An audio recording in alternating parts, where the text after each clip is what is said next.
Hey folks, welcome to My World / Dominique Does Life. I'm back with you, and we're going to talk a little bit today about the subject of ghosting.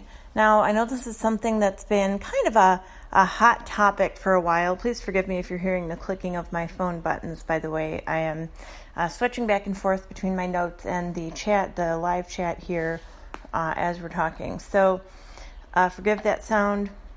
Can't help it, and gotta kind of multitask when you're doing a show on the air or live on YouTube, so apologies for that.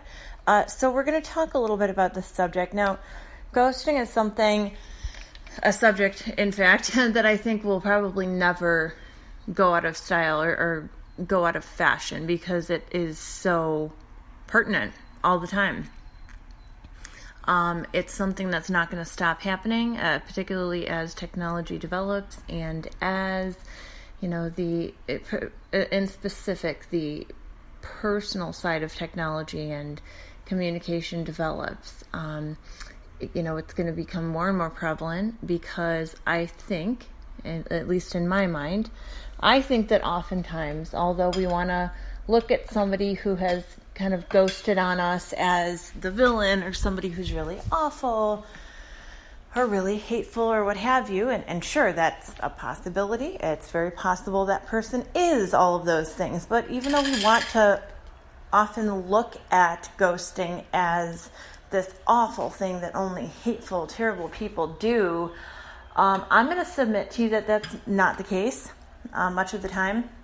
I think that with the advancements in technology that have taken place over the years, recently, over the past 10 years or so in specific, I think that a lot of anxiety and just overload comes with that. So I think a lot of times we're, as individuals, we're feeling almost too in touch and too available, and I think oftentimes the stress gets to us. Now, I'm not making excuses. I'm simply giving a possible reason, a possible explanation for the phenomenon of ghosting in many of its forms. But I think that we feel a little bit overwhelmed sometimes. We feel like we're too available. We feel like we are too in touch with everybody, and we feel that people can just easily penetrate our private personal bubbles, our personal space, right?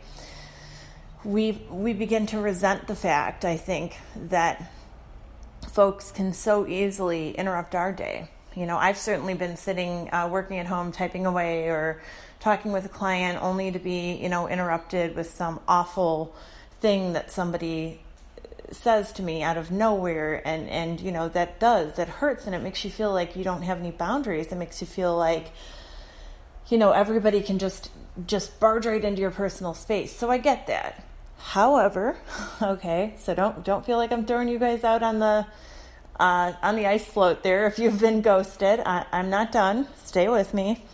So however, despite all of that overwhelm, despite all of those feelings of anxiety and possibly depression, and just, that people are able to just pop our personal bubbles, it is our responsibility, okay, as adults and as mature individuals to respond to people when they reach out to us.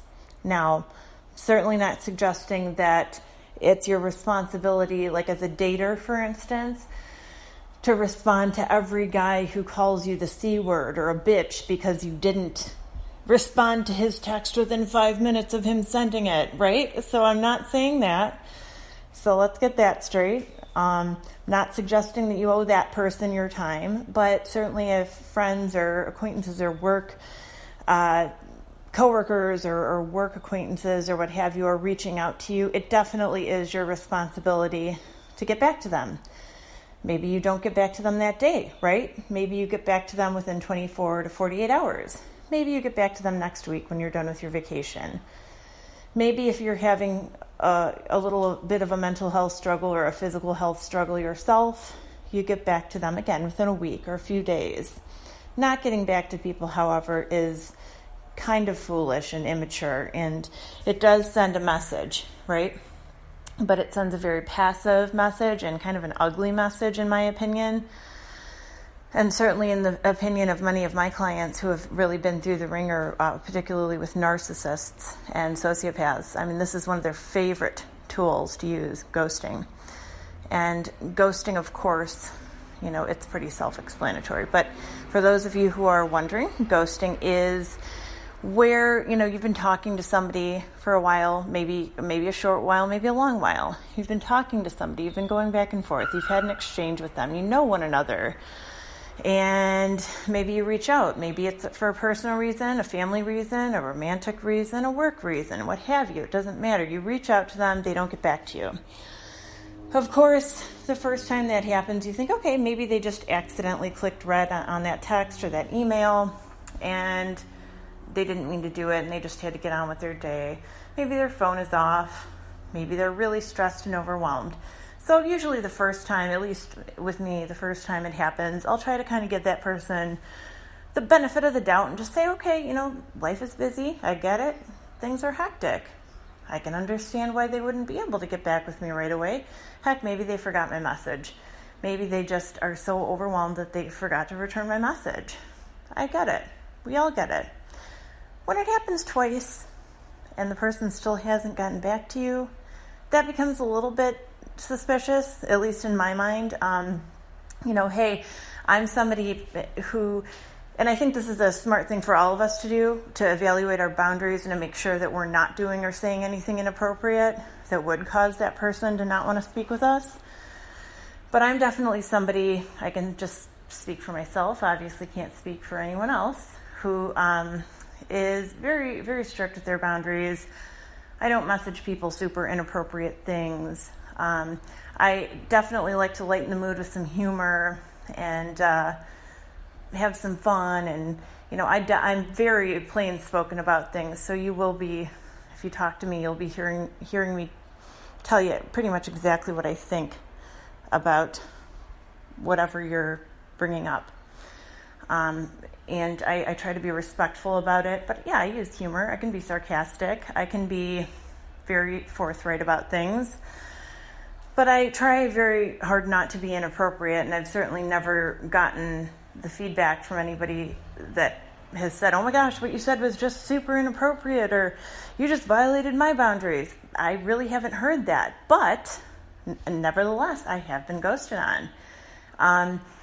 So it kind of goes to show you, and I'm sure that many of you are right there with me, that even when you do have great boundaries, great communication skills, you're a genuinely kind person. I mean, not that anybody out there rather is 100% kind at all times, but you can be a really kind person. You can have great boundaries, great communication skills, and yet still be ghosted on. So I want to make sure that you're evaluating, though, first what you might have done that could be off-putting, or what you might have said that could make this person question your motives before you get down on them for ghosting you, right?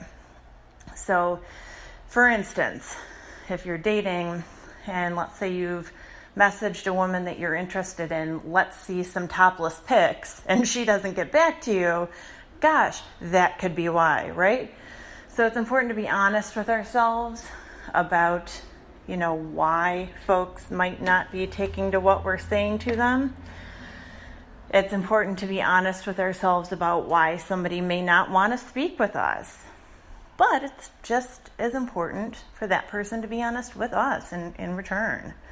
And, I've experienced this a couple of times in my life, being ghosted on. And I feel that I've interacted very reasonably and respectfully with the person in question. I didn't get any red flags or any kind of, warning signs that the person wasn't feeling what I was putting out there. Just the ghosting just happened. They wouldn't answer any more of my messages, and I don't press after that.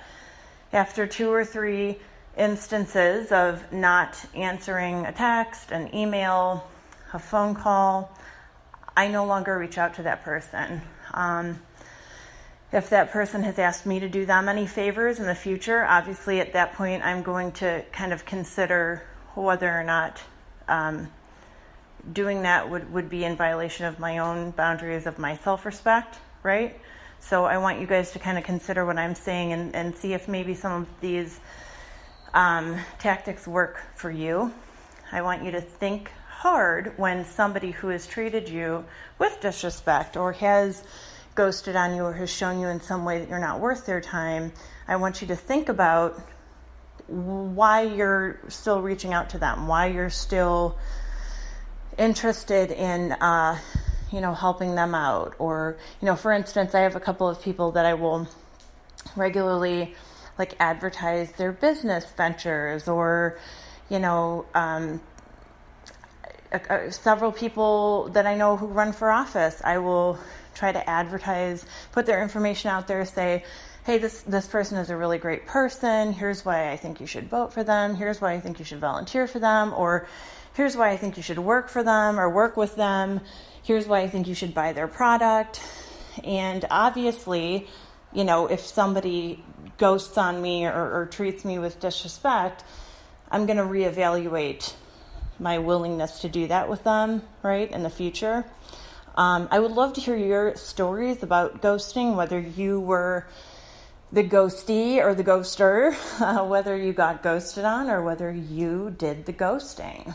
And I want to know, what it felt like. Why do you think it happened? Who was it? Was it a family member, a friend, a coworker, a new prospective date? Who was it? And I want you to know if you've experienced this and you really genuinely have done an inventory for yourself, like a moral inventory, and you haven't been able to come up with any reason that the person is doing this to you, I really want you to relax and kind of forgive yourself and let it go if you can. Relax. Take a deep breath and just really think on this. Realize that you're somebody who is worth more than this. I know that a lot of folks out there, when they are ghosted on, feel, and this is something that cluster B personality disordered people really play on, just to the max. But I know that there are a lot of folks out there who, when they are ghosted on, they immediately get prickly. I mean, shoot, I get prickly too. I feel really bad when people treat me that way. Obviously, it's hurtful. It's hurtful, and it can be hateful too. It can be a nasty, way to be. If you're not interested in talking to somebody like an adult, you should step up and say, what you're putting out there, I'm just not feeling. I don't think we're connecting. Maybe we're just not the best. I guess it depends on what the situation is in your life, but maybe we're just not the best of friends here. Maybe we're just not compatible romantically, or maybe we're just not compatible working partners. I respect you and I want to let you know that. So that's all you need to say. If you're not feeling what somebody's putting out there, you don't need to go on and on. You don't need to over-explain yourself. You don't need to have a long back and forth. Just be respectful, right? And let the person know.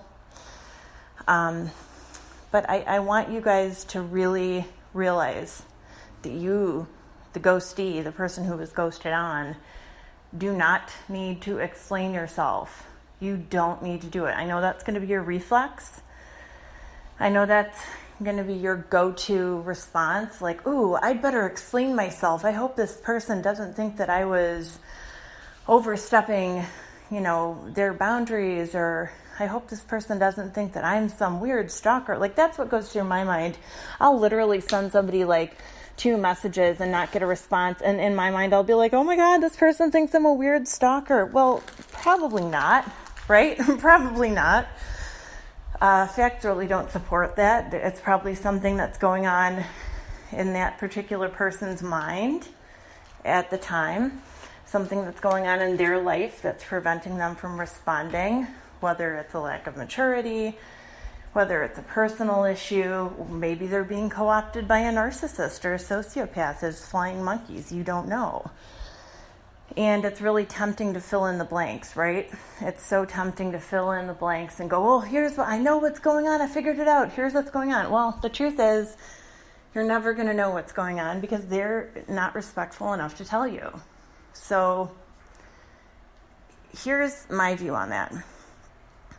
Because you will never know what's going on, you can't take personal responsibility for any of it. You just can't. So what I'd like for you to do, if you've been ghosted on, if you're being ghosted on right now maybe, is to just realize, try to sit with this and see how it feels. Try to sit with the fact or the idea that really this isn't your fault.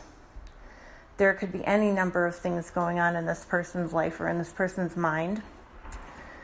They could even just be a shitty person. I mean, really, it's hard to say, it's hard to think that somebody that you respect or care about might just not be the best person, but it's happened, right?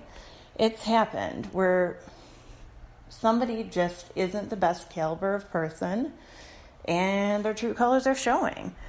Now, we don't know what the case is. So all I want you to do is sit with the facts, sit with the idea of, or the realization of the fact that it's not your fault. Whatever's going on, you've done what you could do. You've been the mature person. You've been the bigger person. You've been the person who has reached out, who has consistently been respectful and communicative, right? And it's the other person who's lacking. In whatever way. Maybe they're lacking, like I said, in mental health or wellness. And you've got to have compassion for that. Well, you don't have to, but hopefully you do, because it's an appropriate reaction.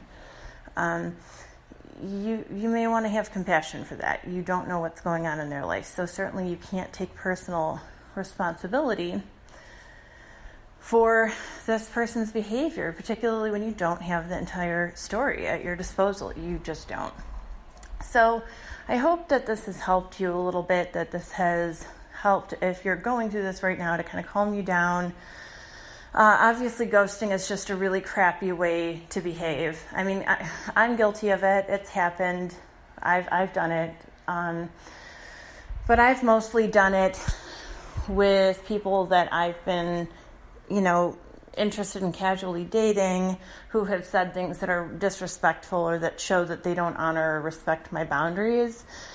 At which point I think it's actually totally okay to ghost. If you don't have an established relationship with that person and they've said or done something that's disrespectful or that shows a lack of respect for your boundaries, it's totally acceptable to just not respond to them and not reach out again, and to even block them on, chat apps and messaging apps. It's totally, totally okay to do that. What's not okay, of course, is if a friend, a coworker, a family member, a romantic partner has reached out to you in a caring and genuine way, and you simply don't engage with them for whatever reason, right? Because it does take courage and love and respect to reach out to somebody, and of course it takes all of those things to reach back. So when only one person is showing courage, love, respect, kindness, caring, and the other person is totally empty of all of those emotions, feelings, and responses, that's a huge sign that something isn't right.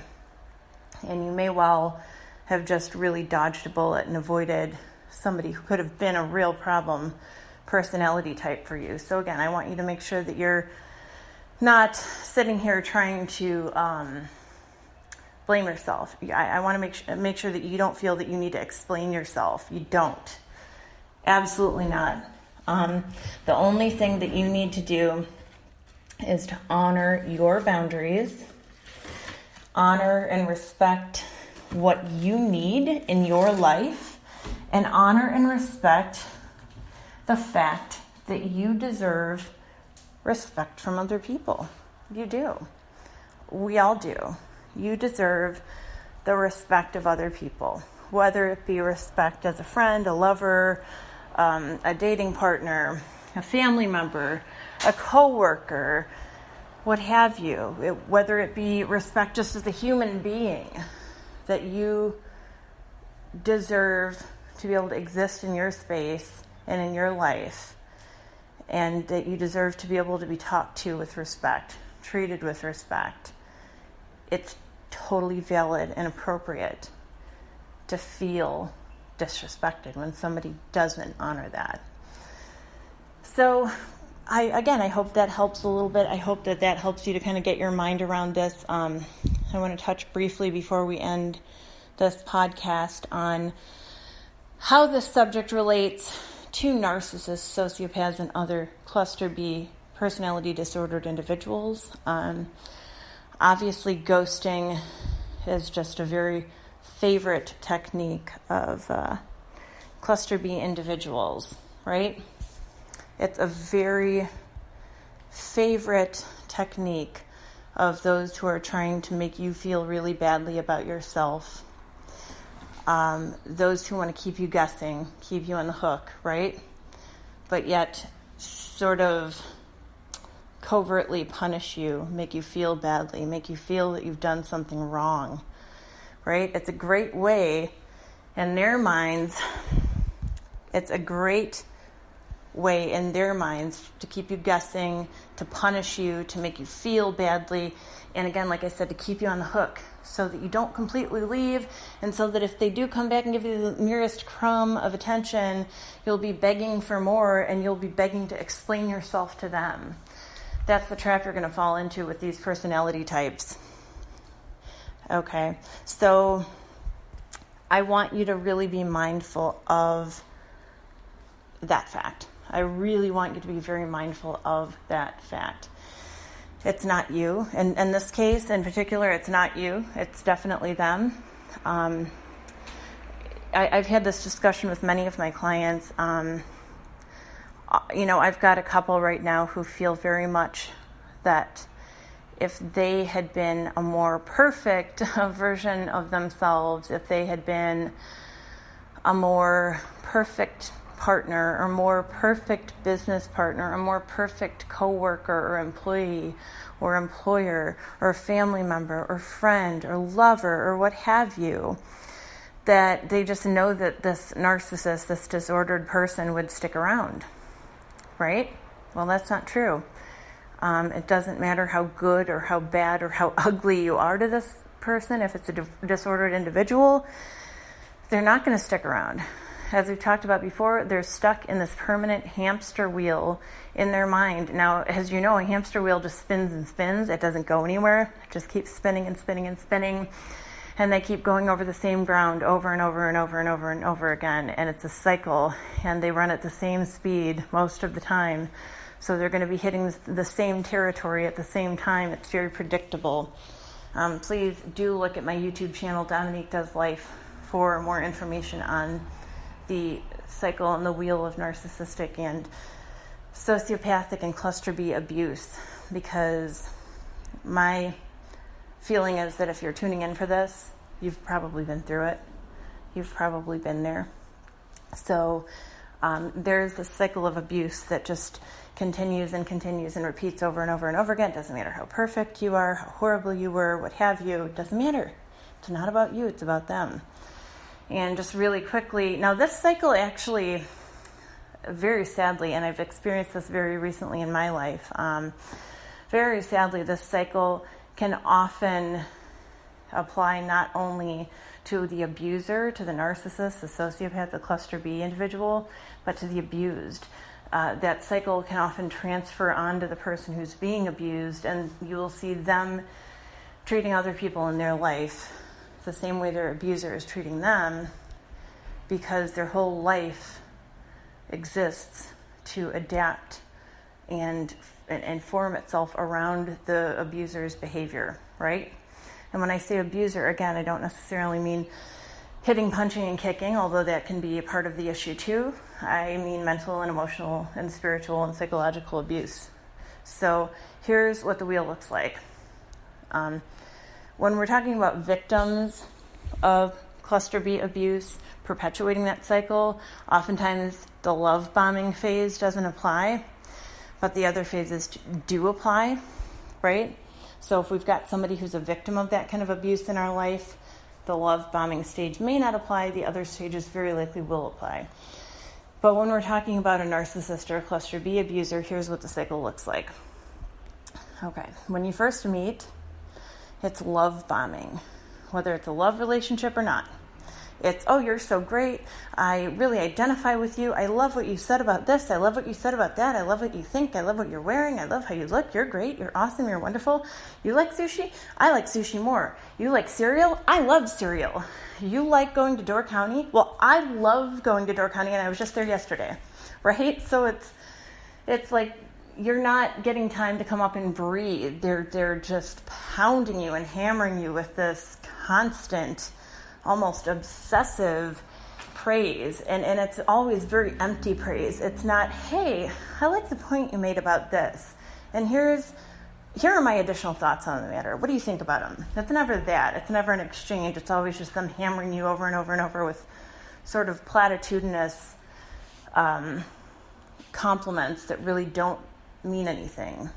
They sound like they're very loving and kind, but they don't have any actual meaning. Okay. Then there's the stage of the relationship where things plateau. Maybe you're not getting quite as much love bombing, and maybe you're a little confused about that, but hey, whatever, things are evening out and it's cool, we're good, right? Everything's okay. And then comes the stage where things start to take a nosedive. I often liken it to being on one of those old-fashioned like wooden roller coasters where like you've just gone up the hill and now you're coasting for a while and you can kind of see the drop coming, but you really don't feel it until it actually happens. And when that drop comes, your stomach just drops out of you. You don't know what hit you. Even if you saw it coming, you don't know what the hell just hit you. And after that drop off, and it is very quick, like I said, very much like a roller coaster, very quick, very severe. You don't see it coming. After that happens, then the ghosting happens. That's where we're at right now, right? Talking about ghosting. That is where you are at now. If you are in a relationship with a disordered person, or very sadly, if you're in a relationship with somebody who has been abused by a disordered person, particularly for a length of time, you know, I have a friend who I believe has been abused by a cluster B personality disordered individual for many years. This person is a very loving and kind person, but they will often exhibit the same treatment and the same signs and symptoms and behavioral patterns that their abuser is showing them. They will mirror that onto myself and others in their lives. And it's very upsetting, but I can always see the cycle coming, and there's nothing I can do to interrupt it. I try my best to say, hey, buddy, get out of your head. You're a good person. I'm here for you. I hope that we can continue remaining friends. And, you know, I'd love to have you in my life. I care about you. I hope you'll stay. But when the cycle of abuse starts and this individual starts razzing my friend and harassing them about how they're not spending enough time with them and they shouldn't have other friends and they shouldn't have other connections, obviously that's when my friend will start acting out and sort of acting out the behavior that they're experiencing at home, really. And it's very sad. It's very unfortunate. I've got several friends that I've had to unfortunately cut connections with, not tons and tons. I was going to say many, but many is not the right word. Like 2 or 3 in my life, who have been abused and taken advantage of by cluster B personality disordered individuals, and unfortunately they are just so hurt right now, and they're so stuck in the cycle that they can't maintain healthy relationships. Now, some of these people are being abused at home by a spouse or a boyfriend or girlfriend or a partner. Some are being abused by a friend or a family member. And it sucks, you know. The cluster B abusive individuals really affect everybody, whether they're affecting you directly, whether their behavior is affecting you through company policy, through somebody that they're abusing who is in turn acting in a disrespectful manner toward you. It's a lose-lose situation. It's a lose-lose proposition to deal with somebody like this. And you know, the advice that I would give some of my friends, if any of them for any reason were listening, without outing anybody, I would say, whether this person is a friend, a family member, again, a partner, what have you, whether it's a boss, somebody at work who's causing you problems, it is well within your scope of capability. It may be hard, but it's well within your scope of capability to extricate yourself from that situation, to remove yourself from that situation, and to find a very healthy situation that resonates with you. It's well within your range of capabilities, and it's well within an appropriate emotional response to say, hey, you're not treating me well, I'm moving on now. Thank you for the lessons you've taught me. Thank you for your time, and here's wishing you the best moving forward.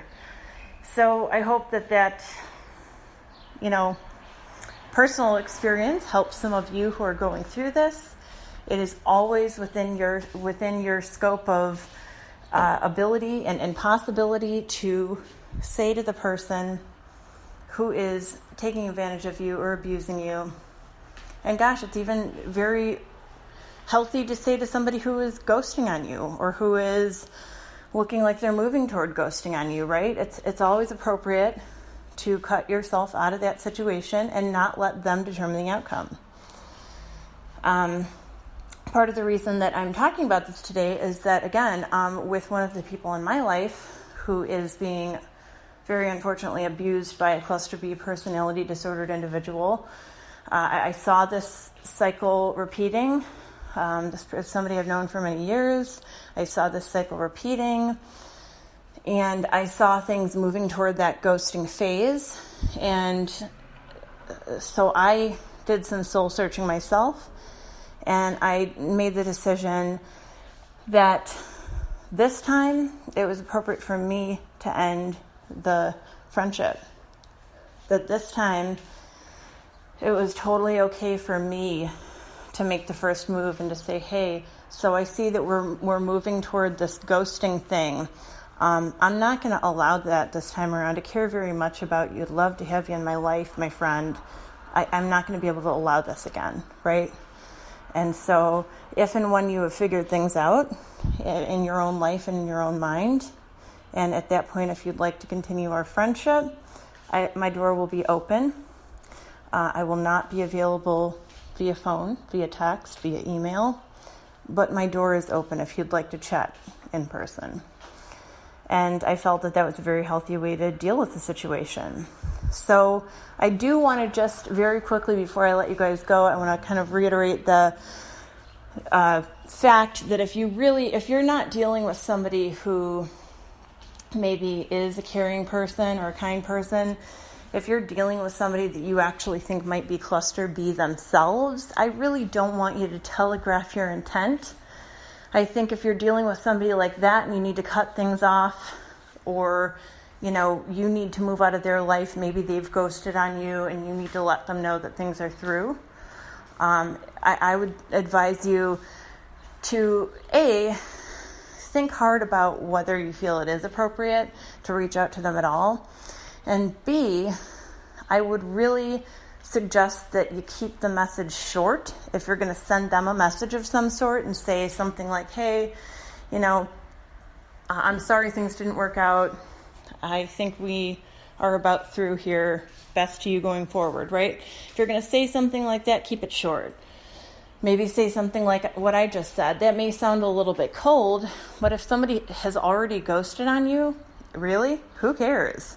They're treating you with disrespect, you don't need to suck up to them. You don't need to treat them with more respect than they're treating you. So I think the best thing you can do for yourself if you need that closure is to say something like, I really wish you the very best of luck going forward.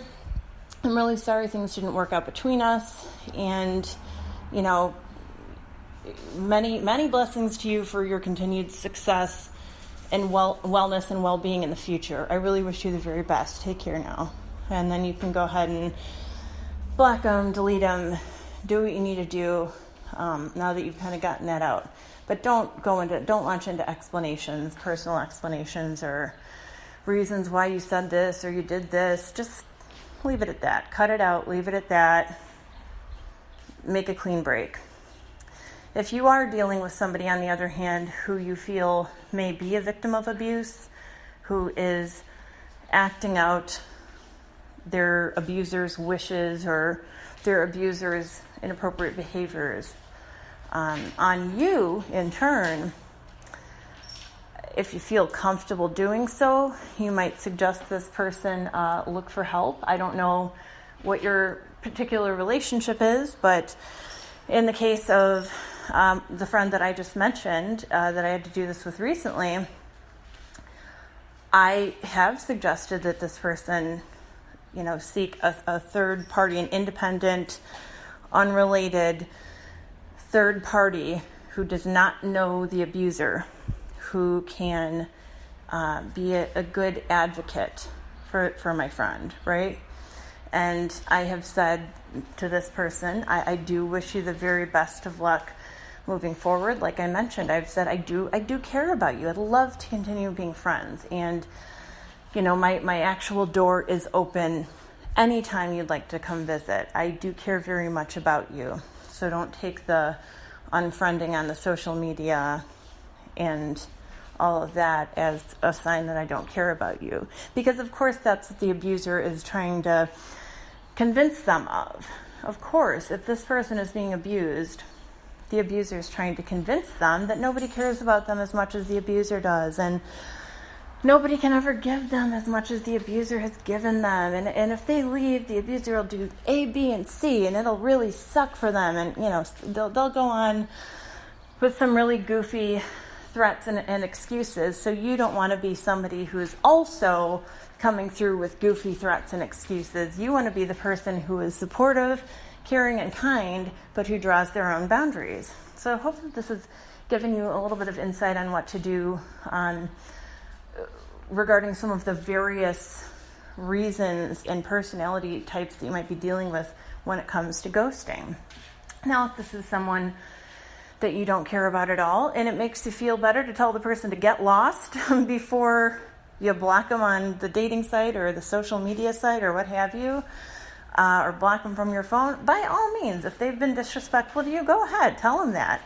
I've definitely told many people that I have met through the dating world, the dating sphere, if you will, who have interacted with me in an inappropriate or disrespectful manner. I have definitely said to some of these folks, hey, I'm going to give you one piece of advice here, take it or leave it, before I, remove myself from this conversation.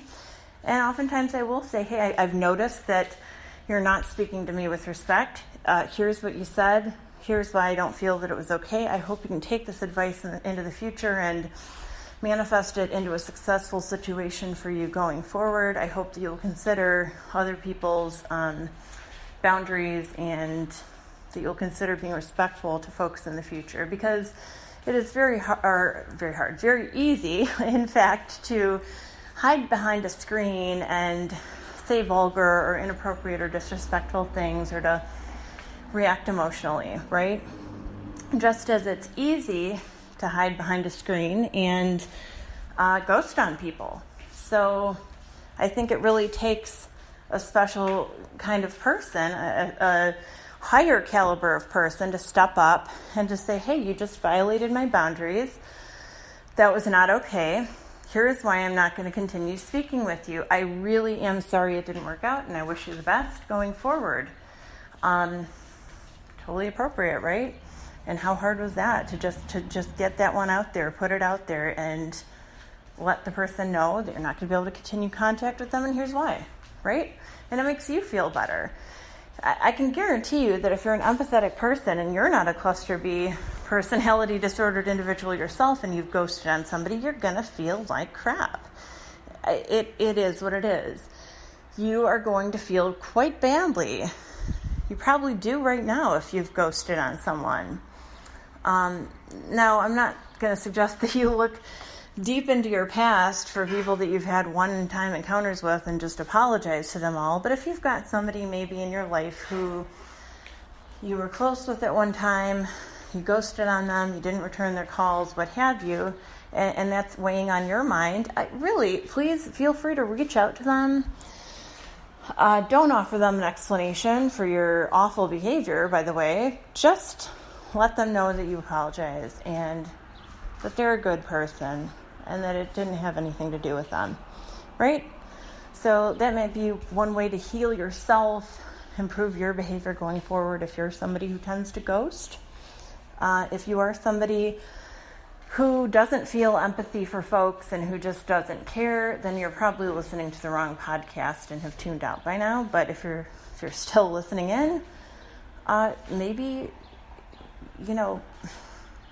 some of these dating relationships just aren't for you. Maybe you're not cut out for that. And I'm really sorry if you are struggling with a personality disorder, and I wish you the best. Be mindful of how you're treating other people, right? If you can. And for the rest of us, keep yourself aware of the red flag behaviors that we can use to identify folks who are toxic. Keep yourself aware of your boundaries. Don't bend and bend and bend for somebody else. Make sure that if you're feeling badly about how somebody else is treating you, that you're able to up your boundaries and take your power back. Okay, so that is going to do it for today. Thanks for tuning in. You guys have a wonderful problem personality-free day and night. Be well. Respect yourselves. Treat yourselves with love and respect and kindness. All right? Have a good one.